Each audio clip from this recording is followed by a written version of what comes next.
مساء الخير عليكم. واضح جدا ان الاداره الحاليه في مصر توكلت على الله وعقدت العزم خلاص على انها ترجعنا للعصر الحجري. فاكرين ان نتنياهو لما قال جملته الشهيره بعد وكس الطوفان الاقصى هنرجع غزه للعصر الحجري؟ وعملها فعلا. بس اللي عمله نتنياهو كان تدمير البنيه التحتيه كلها في قطاع غزه. احنا بقى عندنا الموضوع مختلف شويه. ما انتوا عارفين الحكومه عندنا دايما بتفكر خارج الصندوق. احنا عندنا بيستعملوا طريقة تدمير المستخدم للبنية التحتية اللي هو المواطن، يعني طريقة جديدة طبعا، بس بتأدي نفس الغرض برضه، وهو إعادة المواطن إلى العصر الحجري. بس احنا ما عملناش مع الإدارة دي غير كل خير عشان يعاقبونا بإن هم يرجعونا للعصر الحجري. انتخابات وانتخابنا، رقص وتحزمنا ورقصنا، وكل شويه ينزلوا يا مصريين ننزل، مع اننا مش فاهمين ايه لازمه النزول والترتعه في الشوارع، بس كنا برضو بننزل. خليكوا ايد واحده يا مصريين، بقينا ايد واحده، واحنا اصلا ايد واحده على طول من ايام عشا الهلال مع الصليب، ايام سعد باشا زغلول. خدوا بالكم من اهل الشر، خدنا بالنا من اهل الشر، بس لقيناكم مدخلين الاشر منهم في صورة لاجئين، وبترعوهم وبتحموهم وبتوطنوهم وبتدمجوهم وبتتعاملوا معاهم زي ما يكونوا ولادكم واكتر كمان. واحنا بقى طز فينا، بتاخدوا اللقمة من بقنا وبتدوها لكم عشان العالم بره يسقف لكم ويغض الطرف عن اي تجاوزات داخلية ممكن تحصل. سمعنا حكاوي وغناوي عن المرأة المصرية وأهميتها ودورها في المجتمع. وادي المرأة المصرية النهاردة بتستغيث عشان توفر لابنها كوباية لبن وسندوتش جبنة وهو رايح المدرسة، ولا حد سائل في اللي جابوها. دورها انتهى خلاص. كان دورها تنزل ولادها وجوزها ينتخبوا ويهتفوا ويغنوا ويرقصوا. كل ده ما عادش له لازمة خلاص دلوقتي بعد ما ثبتنا أقدامنا. عايزين ترجعونا للعصر الحجري ليه يا عالم؟ بتغلوا الكهرباء ليه بنسبة 12% للمرة ال50؟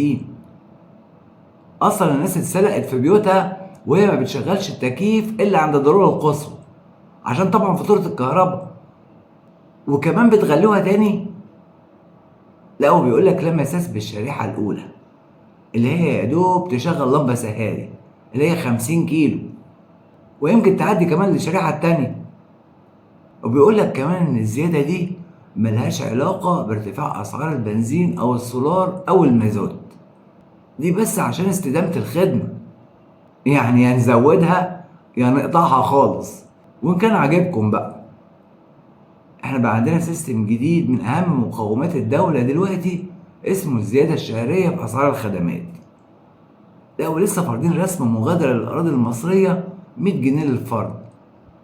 يعني واحد شغال بره وجاي زيارة لأهله هو ومراته مثلا وولاده يدفع له 400 500 جنيه وهو خارج من البلد بدون وجه حق.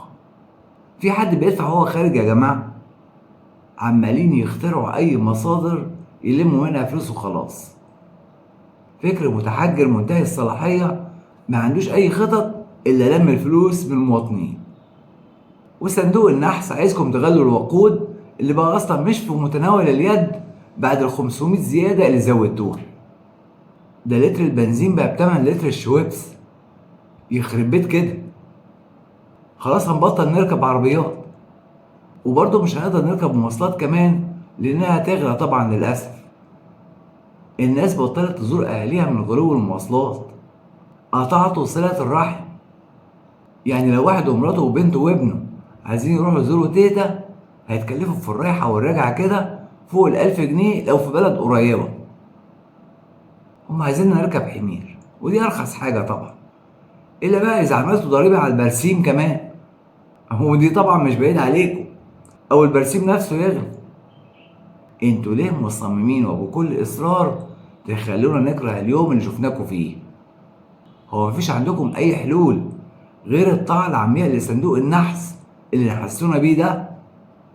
لو بتحلوا مشكلة القروض بقروض تانية، والقروض التانية بقروض تالتة، وهكذا وهكذا، دخلنا دوامة مش هنطلع منها.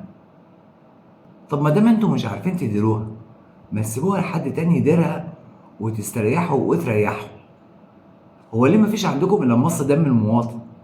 ما المواطن خلاص ما بقاش عنده دم. هي المليارات اللي صرفت على لاجئين البركه دي من فلوس المواطن المصري، مش كان المواطن المصري اولى بيها؟ يا جماعه يا هتعدلوها يا تسيبوها. اصل البلد مش تركه ولا ورث لحد معين، دي بلد 110 مليون مواطن مصري، كل واحد فيهم له حق فيها. الطبقه اللي تحت خط الفقر كل يوم بتزيد، الطبقه المتوسطه شبه انتهت خلاص. كل الخدمات دلوقتي متوجهه للمدن الجديده، ومصر الاصليه بقت مهمله. زي ما تكونوا عايزين تطفشونا منها او حاسين انها مش من مستواكوا وما تستاهلش يتعمل فيها شغل. بيقولك الدوله تتحمل 100 مليار جنيه دعما للكهرباء. تحس كده في بياناتهم ان هم فاكرين الدوله دي بتاعتهم، هم مش بتاعتنا احنا. وصلوا لمرحله ان هم بيذلونا بفلوسنا. دول فاكرين الشعب شغال عندهم، مش هم اللي شغالين عندنا. طب ولما انت بتصرف 100 مليار جنيه دعم للكهرباء، يعني ما يعادل 2 مليار دولار، ما تيجي نتحاسب بقى على 15 مليار دولار اللي بيتصرفوا كل سنة على اللاجئين، واللي بتصر انك توطنهم وتدمجهم معانا، وعمال تزود فيهم كل يوم. عمال تعمل لهم تسهيلات وتخفيضات في التعليم، وتديهم الأماكن بتاعت ولاد البلد، وولاد البلد يتشردوا في الجامعات الأهلية والخاصة ويشحتوا ويقترضوا عشان يعلموا ولادهم. ده غير العلاج المجاني في المستشفيات، وبتديهم الكهرباء والبنزين مدعومين زينا. طب ما تقولي نصيب اللاجئين دول كام في المية من دعم الكهرباء أبو 100 مليار جنيه؟ مش أقل من 15 مليار طبعا. أمال لما كانت مدعومة بالكامل قبل كده كان نصيب اللاجئين منها كام؟ 30 مليار أكيد. بأي حق فلوسنا تتصرف على غيرنا؟